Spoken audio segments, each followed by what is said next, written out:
আসসালামু আলাইকুম রহমতুল্লাহ বারাকাতুহু। জুবাইর তাহসান নামের ভাই ফেনী থেকে প্রশ্ন করেছেন যে কিছুদিন আগে আমার একটি কোম্পানিতে চাকরি হয় এবং চাকরি করার আগে আমি ওই জায়গায় ইন্টারভিউ দিতে যাই। পরে আমি একটি মান্যত করেছিলাম যে আমার যদি চাকরিটা হয় তাহলে আমি শুকরিয়া স্বরূপ একদিন এক রাত ইতিকাফ করব। আলহামদুলিল্লাহ আমার চাকরিটা হয়ে যায়। তারপর আমি মান্যত অনুযায়ী মান্যত পুরা করার জন্য আমি মসজিদে চলে যাই।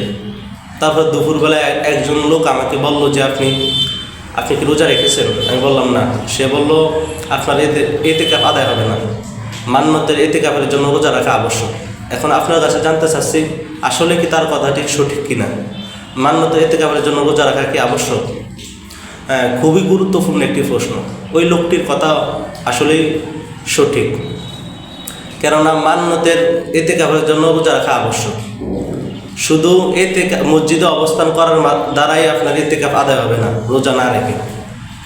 হাদিসের ভিতরে হযরত আলী রাদিয়াল্লাহু তাআলা এবং আব্দুল্লাহ ইবনে মাসউদ থেকে বর্ণিত, তিনি বলেন লাইসা আলাইহি সাওমুন ইল্লা আইয়াফরিজাহু হুয়া আলা নাফসিহি।